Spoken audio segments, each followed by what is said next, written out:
আইশো speed, যে ছেলেটা কয়েক বছর আগে নিজেকে ঘরবন্দি করেছিল, সারাদিন ধরে লাইভ স্ট্রিম করেছিল এবং বিভিন্ন ধরনের গেম খেলেছিল।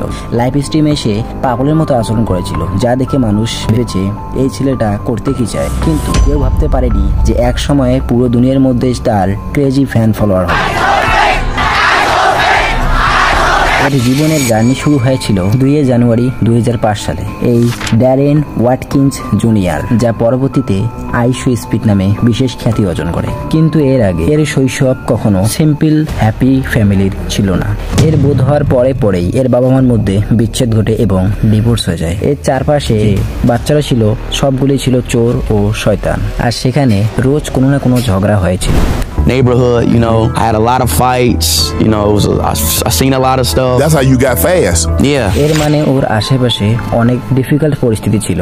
তাছাড়া আইশো স্পিড একজন ভালো ফুটবল প্লেয়ার ও বাস্কেটবল প্লেয়ার ছিলেন। তিনি নিজেই বলেছেন যদি কোনোদিন ইউটিউবার না হতেন তাহলে তিনি একজন ভালো ফুটবলার হতেন। ওয়েল, আইশো স্পিডের প্রথম ভিডিও শুরু হয়েছিল আমেরিকান 3D গেম ও 4D গেমের মাধ্যমে, যা তার মা কখনো অ্যাকসেপ্ট করতেন না এবং আইশো স্পিডকে সাপোর্ট করতেন না।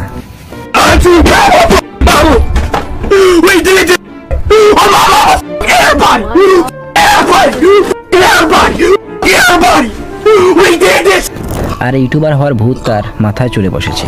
এজন্য সে 2007 সালে মার্চ মাসে একটা চ্যানেল খুলে ও ডিসেম্বর পর্যন্ত কোনো ভিডিও আপলোড করে না। অবশেষে 2008 সালে সে একটা ভিডিও আপলোড করে, কিন্তু কোনো ভিউজ না আসায় সে চ্যানেল বন্ধ করে দেয়। হ্যাঁ, আর এটা একটা স্বাভাবিক জিনিস প্রত্যেক ক্রিয়েটরের কাছে। তবে যখন 2020 সালে কোভিডের সময় ছিল, তখন তার এক বন্ধু স্পিডকে পরামর্শ দেয় ইউটিউবকে রিট্রাই করার জন্য। আর তার কথা শুনে স্পিড প্রথম 2020 সালে আবার ভিডিও আপলোড করে এবং লাইভ স্ট্রিম শুরু করে বিভিন্ন ধরনের গেম খেলার মাধ্যমে। আনফরচুনেটলি তার বন্ধু স্ট্রিমে আসে না, আর এখানে ছিল আইশো স্পিডের মেইন টার্নিং পয়েন্ট। আর এখানে সে হাল ছাড়েনি, যতই 10-12টা ভিউজ আসুক সে হাল ছাড়ে, যার প্রভাবে তার হোমওয়ার্ক করা, ক্লাস অ্যাটেনশন করা, এমনকি তার গ্রেডও খারাপ হইতেছিল, যেটা তার মা বুঝতে পারে এবং পরবর্তীতে এক খারাপ পরিস্থিতির সৃষ্টি হয়। Oh, fucking mama don't love me. My mom fucking mama, ma.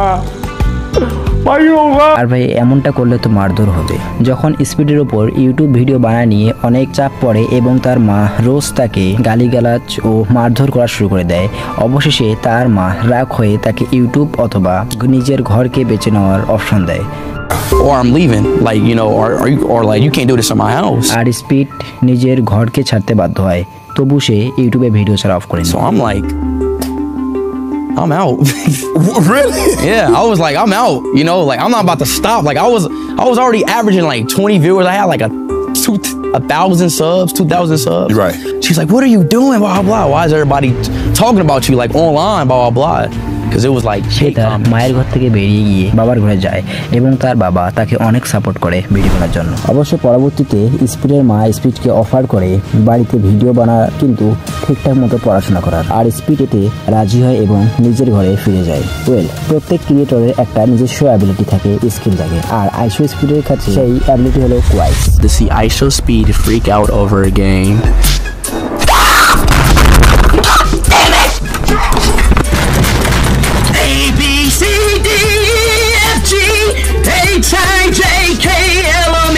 এই সময়ে যখন সবাই বিভিন্ন ধরনের ভিডিও গেম, ব্লগ ইত্যাদি নিয়ে ব্যস্ত ছিল, তখন আইশো স্পিড কোয়াচ শুরু করে দেয়, যার ফলে তার ইউটিউবে অনেক ইনক্রিজ হয়। কিন্তু বাস্তবে তার ডিমোশন ঘটে। তার মা তাকে রোজ মারধর করে, প্রায় লাইভ স্ট্রিমেও তাকে মারতে দেখা যায়। Shut the fuck. Ah, bro, what is he doing? Dang, man. No, I'm talking about the game. Stop. I mean, no, you stop. Okay.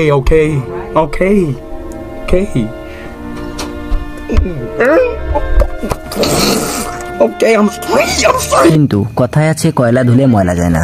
স্পিডকে যত মারুক, যত গালিগালাজ করুক, সে কখনো হাল ছাড়েনি।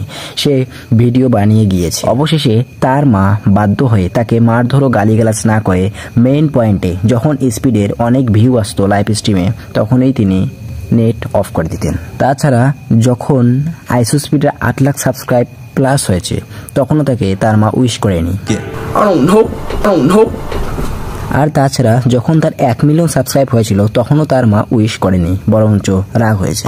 I don't give a fuck. Alright, okay, alright. I don't give a fuck. Alright. I'm gonna be on the record. কিন্তু এখানে শুধু স্পিডের মার ভুল ছিল না, স্পিডেরও অনেক ভুল ছিল। এর কারণ স্পিড অনেক সময় নিজের ঘরের মধ্যে বোমাবাজি করত।